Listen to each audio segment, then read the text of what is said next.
신명기 11장 18절부터 32절입니다. 신명기 11장 18절부터 32절까지 우리 한 목소리로 봉독하겠습니다. 이러므로 너희는 나의 이 말을 너희의 마음과 뜻에 두고 또 그것을 너희의 손목에 메어 기호를 삼고 너희 미간에 붙여 표를 삼으며 또 그것을 너희의 자녀에게 가르치며 집에 앉아 있을 때에든지 길을 갈 때에든지 누워 있을 때에든지 일어날 때에든지 이 말씀을 강론하고 또 내 집 문설주와 바깥문에 기록하라. 그리하면 여호와께서 너희 조상들에게 주리라고 맹세하신 땅에서 너희의 날과 너희 자녀의 날이 많아서 하늘이 땅을 덮은 날과 같으리라. 너희가 만일 내가 너희에게 명하는 이 모든 명령을 잘 지켜 행하여 너희 하나님 여호와를 사랑하고 그의 모든 도를 행하여 그에게 의지하면 여호와께서 그 모든 나라 백성을 너희 앞에서 다 쫓아내실 것이라. 너희가 너희보다 강대한 나라들을 차지할 것인저 너희의 발바닥으로 밟는 곳은 다 너희의 소유가 되리니 너희의 경계는 곧 광야에서부터 레바논까지와 유브라데 강에서부터 서해까지라. 너희 하나님 여호와께서 너희에게 말씀하신 대로 너희가 밟는 모든 땅 사람들에게 너희를 두려워하고 무서워하게 하시리니 너희를 능히 당할 사람이 없으리라. 내가 오늘 복과 저주를 너희 앞에 두나니 너희가 만일 내가 오늘 너희에게 명하는 너희 하나님 여호와의 명령을 들으면 복이 될 것이요 너희가 만일 내가 오늘 너희에게 명령하는 도에서 돌이켜 떠나 너희 하나님 여호와의 명령을 듣지 아니하고 본래 알지 못하던 다른 신들을 따르면 저주를 받으리라. 내 하나님 여호와께서 내가 가서 차지할 땅으로 너를 인도하여 들으실 때에 너는 그리심 산에서 축복을 선포하고 에발산에서 저주를 선포하라. 이 두 산은 요단강 저쪽 곳 해지는 쪽으로 가는 길 뒤 길갈 맞은편 모래 상수리 나무 겉에 아라바에 거주하는 가나안 족속의 땅에 있지 아니하냐. 너희가 요단을 건너 너희 하나님 여호와께서 너희에게 주시는 땅에 들어가서 그 땅을 차지하려 하나니 반드시 그것을 차지하여 거기 거주할지라. 내가 오늘 너희 앞에 베푸는 모든 규례와 법도를 너희는 지켜 행할지니라. 아멘. 신명기는 1장부터 4장까지는 첫 번째 모세의 메시지로 이스라엘 백성들이 출애굽해서 지나온 역사를 가치를 의미를 담고 있습니다. 하나님이 하셨다는 것, 하나님이 출애굽하셨고 하나님이 광야에서 먹이고 입히시고 하나님이 시내산에서 십계명과 율법을 주시고 가데스 바네아에서 거역한 이야기. 그때 순종했더라면 가나안 땅에 그냥 들어갔을 건데 이 거역함으로 광야를 뺑뺑이 돈 이야기. 하나님께서 뭘 원하는지, 순종이 얼마나 중요한지 잘 역사적으로 말씀을 합니다. 그리고 5장, 정확히 말하면 4장 44절부터는 28장까지 두 번째 메시지인데 여기 신명기 핵심이 있습니다. 십계명과 율법을 전하고 있습니다. 그 중에서 5장부터 11장까지는 십계명의 대략적인 내용, 십계명의 내용에 대해서 전하고 12장부터 28장까지는 십계명을 어떻게 구체적으로 지킬 건가, 이것을 율법적으로 어떻게 지킬 건가에 대해서 말씀을 합니다. 그리고 29장부터 32장까지는 세 번째 메시지인데요. 율법을 지키면 복을 받고 지키지 않으면 저주를 받는다. 이 선포하는 내용이고 33장부터 마지막까지는 모세가 여호수아를 후계자로 세우고 복을 비는 것으로 신명기를 마치는데요. 신명기는 한마디로 말하면 오늘 11장 18절로 32절 말씀 보면 쉐마를 다시 반복합니다. 우리 자녀들에게 말씀 전수하는 것이 얼마나 중요한지 반복하는 걸 볼 수가 있어요. 반복해야지 우리가 마음에 새겨지게 됩니다. 공부를 잘하는 방법은 두 가지가 있는데요. 반복하는 것과 질문과 토론입니다. 반복하고 합으로타는 것이 지혜로운 비결입니다. 그래서 모세는 이스라엘 백성들에게 가나안 땅에 들어가면 하나님 말씀을 지켜 행하라, 순종해라, 하나님 사랑해라, 하나님 경외해라, 하나님께 순종해라. 반복하고 또 반복하고 또 반복하는 걸 볼 수가 있습니다. 반복하는 게 중요합니다. 군대 가면 같은 훈련을 수백 번, 수천 번, 수만 번 반복합니다. 그래서 전쟁에서 이길 수가 있습니다. 몸에 배게 만드는 거죠. 하나님의 말씀을 내 마음에 새기고 하나님 말씀을 내 삶에 새기고 삶으로 배워낼 때에 그것이 나의 습관이 되고 인격이 됩니다. 자꾸 우리는 새로운 것 찾다가요, 하나님 말씀을 삶으로 담아내지 못할 때가 참 많이 있어요. 성경은 계속 반복합니다. 또 반복하고 반복하면서 실천하기를 원하는 거예요. 머리에 남는 정도가 아니고 가슴으로 오고 손발로 가고 삶으로 담아내고 성품화하고 인격화하고 내면화하고 이걸 강조하는 거예요. 또한 구약을 읽어보면 외면하는 것도 굉장히 놓치지 않습니다. 내면하는 데 초점 맞추면서 밖에서 이렇게 형식을 갖는 것도 중요하다고 보고 있습니다. 제가 어떤 기업을 한번 방문한 적이 있는데 참 감동을 많이 받았어요. 건물 가는 곳마다 성경 구절이 써 있습니다. 그 회사의 비전이라든지 선교 비전을 가지고 있는데 그 회사의 사명이라든지 그 회사의 중심 뼈대가 되는 말씀을 건물 곳곳에 붙여놔서 제가 굉장히 도전을 받았습니다. 교회 건물보다 더 많이 붙여놨더라고요. 우리가 닫는 데다가 아이들 방에다가 말씀을 걸어놓고 화장실 가도 말씀이 붙어있고 하면 어릴 때일수록 좋습니다. 그래서 이스라엘 백성들 같은 경우는 어릴 때에 나무판에다가 성경을 써가지고 꿀을 발라요. 그걸 먹으면서 말씀을 암송하게 되고 그 말씀을 삶으로 실천하게 됩니다. 이 말씀을 지키는 것은 성령이 임해야 되고 계속 반복해야 됩니다. 그래서 반복하는 걸 여러분들은 기뻐해야 됩니다. 제가 같은 말을 계속 반복할 때는 이게 중요하구나, 그렇게 살아야 되구나. 반복하는 것이 모세가 계속 강조하는 걸 우리가 볼 수 있어요. 신명기 6장에 보면 이제 쉐마에 관한 얘기가 나오는데 오늘 11장에 또 쉐마 이야기가 나옵니다. 그러니까 이스라엘 백성들이 이제 매주자, 집안에서 밖에 나갈 때에 이 문설주에다가 매주자를 이렇게 달아놔요. 또 밖에 들어올 때도 매주자가 있어요. 집안 두 개가 있는데 그 매주자 안에 뭐 들었냐? 신명기 6장의 쉐마 말씀과 신명기 오늘 11장에 쉐마 말씀이 들어있습니다.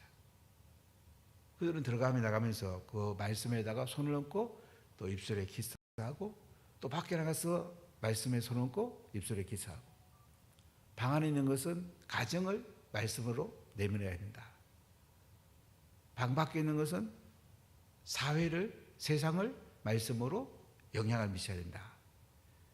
그런 의미를 가지고 이제 내면화하는 것도 저는 지금 생각해보니까 중요한 것 같아요. 우리 개신교가 너무 내면화에 집중했는데 사실은 이 삶으로 담아내는 것은 눈으로 보는 거 중요합니다. 내면화에 초점 맞추되 외면화도 같이 하는 것이 이게 말씀을 실천하는데 축복이 아닌가 하는 생각을 자주 해보게 됩니다. 자, 오늘 18절부터 같이 한번 읽어보겠습니다. 이러므로 너희는 나의 이 말을 너희의 마음과 뜻에 두고 또 그것을 너희의 손목에 매어 기호를 삼고 너희 미간에 붙여 표를 삼으며 또 그것을 너희의 자녀에게 가르치며 집에 앉아 있을 때든지 길을 갈 때든지 누워 있을 때든지 일어날 때든지 이 말씀을 강론하고 또 내 집 문설주와 바깥문에 기록하라. 그리하면 여호와께서 너희 조상에게 주시라고 맹세하신 땅에서 너희의 날과 너희 자녀의 날이 많아서 하늘의 땅을 덮는 날과 같으리라. 이거 보면 모세가 이스라엘 백성들에게 저 모압 평지에서 하는 메시지죠. 너희는 나의 이 말을 너희 마음과 뜻에 두고 너희 마음에 새기고 또 어떤 번역에 보면 뜻을 골수에 새기고 또 그것을 너희 손목에 메고 기호를 삼고 너희 미간에 붙여서 표를 삼아라. 그러니까 하나님 말씀을 내면하는 것이 마음과 골수에 새기는 거예요. 말씀을 이렇게 내면화해야 돼요. 그 다음 손목에 매란 말이에요. 손목에다가 매가지고 기호를 삼고, 지금도 유대인들은 보면 손목에다가 이제 이 말씀을 맵니다. 이 필름같이 생긴다 그다가 성경을 기록해서 손목에 매고 또 가죽 상자에 담아가지고 이 미간 사이에도 붙여요. 말씀을 담아가지고 골수에 새긴단 말이죠. 또 손목에 새기고 자신도 보게 되고 또 남도 이렇게 보게 됩니다. 그래서 말씀을 내면화하고 외면화하라 이거죠. 자, 19절 다시 보세요. 또 그것을 너희 자녀에게 가르치며 집에 앉아 있을 때든지 길을 갈 때든지 누워 있을 때든지 일어날 때든지 이 말씀을 강론하고, 자녀에게 이 말씀을 가르치라는 거죠. 언제 가르치느냐? 집에 앉아 있을 때든지 길 갈 때든지 누워 있을 때든지 일어날 때든지. 한마디로 뭡니까? 언제든지 항상 이 말씀을 강론하란 말이죠. 자녀를 제일 축복하는 것은 말씀을 심어주는 것입니다. 그리고 여러분 자녀가 교회 와서 예배 드리는 것도 너무 중요하고요. 소으로 양육받는 거 굉장히 중요합니다. 사실은 신앙은 공부를 잘해야 신앙생활도 잘할 수도 있어요. 말씀 공부를 많이 해야 돼요. 말씀을 삶에 담아내야 돼요. 그래서 예배도 잘 드리고 양육 훈련도 잘 받을 때에 여러분들의 자녀들이 잘 세워지고 가정 식탁 예배에서 자녀에게 말씀을 잘 심어주는 거, 이게 중요해요. 사실 자녀는 부모한테 맡긴 거예요. 교회에 맡긴 게 아니에요. 사실 교회는 돕는 일을 하는 거고요, 부모가 자녀에게 말씀을 심어주는 거예요. 이게 성경의 핵심이에요. 우리가 자녀들 보면 이제 학교 갔다가 맡기고 또 학원 갔다 맡기고 맡기는 게 지금 많은 적이 됐잖아요. 근데 말씀은요, 부모가 자녀에게 전수하는 거예요. 그게 성경의 전체적인 흐름이에요. 그리고 교회에서는 이제 부모를 가르치고 부모가 자녀를 잘 가르치도록 교회에서는 부모를 가르치는 게 중요해요. 그래서 여러분들 교회에서 잘 예배드리고 말씀 듣고 은혜 받고 또 양육 훈련을 통해서 또 말씀 배우고 또 집에 자녀에게 가르치고, 여러분 양육 훈련을 배운 걸 갖다가 세론들에게도 가르쳐야 되지만요. 자녀에게 가르치십시오. 부모가 가장 중요한 자녀를 가르치는 거예요. 자녀가 다 자란 뒤에 통곡하지 말고, 자녀가 다 자란 뒤에 여러 가지 안 좋으니까 목사님 우리 자녀를 위해 기도해주세요. 물론 기도해드리지만은 어떨 마음이 너무 아파요. 그 자녀가 어릴 때에 말씀을 키우지. 부모의 손을 떠나면 자녀 쉽지 않습니다. 초등학교 때까지 부모가 자녀를 말씀을 잘 심어주면요, 그 자녀는 바로 큽니다. 할아버지 할머니는 손자 손녀에게 말씀을 잘 심어주세요. 그러면 그 손자 손녀들이 복을 받습니다. 말씀을 심어주는 건 더 중요한 건 없어요. 우리가 일을 하는데 포커스를 맞추지 말고요, 자녀를 세우고 사람을 세워야 돼. 사람을 세우는 초점은 말씀을 심는 거예요. 말씀을 심어야 싹이 나고 열매가 맺히게 됩니다. 자, 오늘 20절에 보면 또 내 집 문설주 바깥문에 기록해라. 이거는 이제 들어가며 나가면서 문 안쪽과 문 밖에다가 이제 기록하라 이거죠. 그래서 가정이 말씀으로 내면화되고 이 사회와 나라가 말씀으로 영향을 받게 하라 이거예요. 자, 그리하면 21절에 어떻게 된다고요? 여호와께서 너희 조상들에게 주리라고 맹세하신 땅에서 너희의 날과 너희 자녀의 날이 많아서 하늘의 땅을 덮는 날과 같으리라. 약속의 땅 가나안 땅에서 들어간다고요? 자자손손 복을 받는데요. 지금 잠깐 번뜩 복을 받는 거 가지고 그게 초점 맞추면 안 돼요. 자녀들이 말씀 계속 자손 대대로 전수돼 가지고 자손 대대로 복을 받는, 이게 큰 그림을 우리가 그려야 됩니다. 하늘이 땅을 덮는 날과 같단 말은 뭐냐면, 하늘은 영원하잖아요. 하늘의 복이 자녀들에게 자손 대대로 흘러간다는 거죠. 이렇게 자녀를 길러야 되지 않겠습니까? 여러분, 자녀들에게 말씀을 잘 전수되는지 살펴보세요. 그들이 예수님을 영접했는지, 성령을 받았는지, 말씀이 그들의 삶을 이끌어가는지 잘 돌아보세요. 그것이 자녀를 향한 부모의 가장 큰 축복입니다. 일시적으로 공부 좀 잘하고 좋은 대학 들어가고 좋은 데 취직했다고 너무 기뻐하지 마세요. 물론 기쁘죠. 그보다 더 중요한 것은 오래오래 자녀가 복을 받으려면요, 말씀이 전수돼야 된단 말이죠. 이스라엘 백성들을 가나안 땅에 모세가 보내면서 너희들이 가나안 땅에 가서 하나님 주시는 이 복을 받으려면, 또 자손 대대로 이 복을 받으려면 하나님 말씀을 마음에 새기고 골수에 새기고 너희들이 실천하면서 자녀들에게 새겨주고, 그러면 자자손손이 복을 받는다. 이 말씀을 강조하죠. 한마디로 쉐마라고 합니다. 이 말씀은 제가 올 첫째 주에 한 번 더 전하려고 그러는데요. 중요한 건 자꾸 전하면 목사님이 중요하기 때문에 전하구나. 제가 어떨 때 슬픈 일은 뭐냐면, 제가 반복해 전하면 목사님이 설교 준비 안 했는가 보지? 이게 제 귀에 들려올 때가 있어요. 성도들이 참 목사를 모독해도 이렇게 할 수 있는가? 그렇게 하지 마세요. 설교할 게 너무 많아요. 중요한 거는 반복하고 또 반복할 거예요. 10번 반복해서 여러분들이 이거 정말로 내가 못 살기 때문에 반복해지구나. 그걸 받아들여야 돼요. 그래 여러분이 살고 자녀가 삽니다. 반복이 중요합니다. 사실 공부 잘하려면 예습복습 잘하면 공부 잘합니다. 그리고 질문 토론을 통해서 창의력이 생기는 거예요. 하나님의 지혜가 생기는 거예요. 우리가 신앙생활 잘해야 됩니다. 과거에 매이지 말고 미래를 향해서 말씀 딱 붙들고 나가십시오.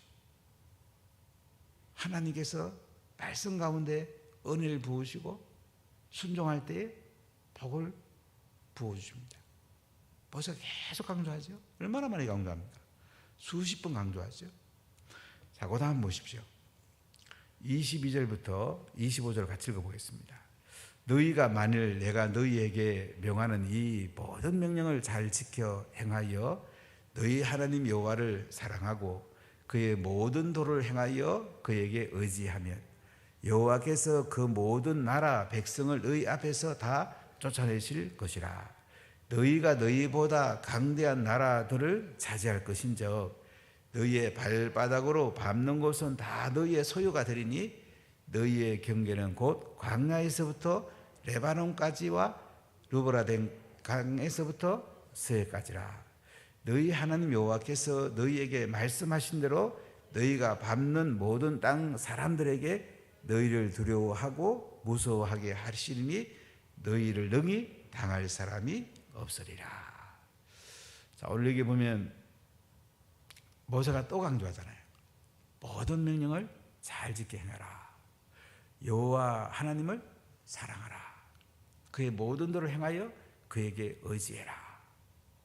여호와께서 그 모든 나라 백성을 너희 앞에서 다 쫓아내준다. 너희가 너희보다 강대한 나라들을 차지하게 된다. 너희가 발바닥으로 밟는 땅은 다 너희 소유가 된다. 경기까지 가르쳐주죠. 남쪽 광야부터 레바논까지 또 동쪽 유브라데 강부터 서해 지중해까지 이 땅을 너희에게 약속의 땅으로 준다. 그 가나안 땅을 차지하는 비결은 간단합니다. 말씀에 순종해라. 그럼 가나안 땅 너희에게 다 준다 이거예요.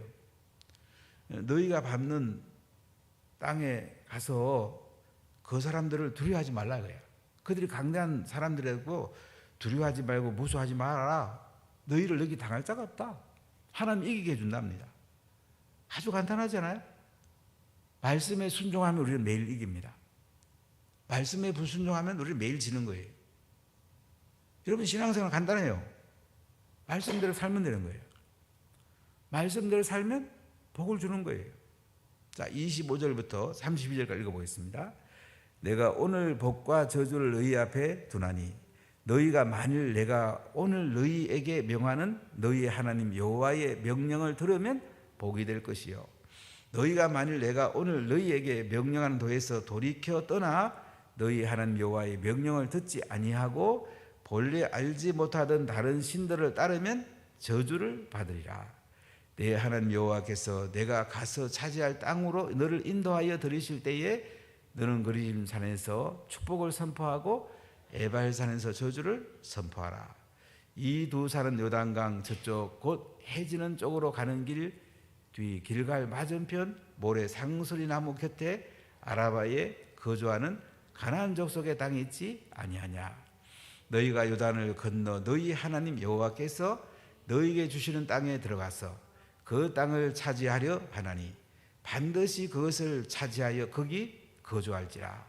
내가 오늘 너희 앞에 베푸는 모든 규례와 법들을 너희는 지켜 행할지니라. 아멘.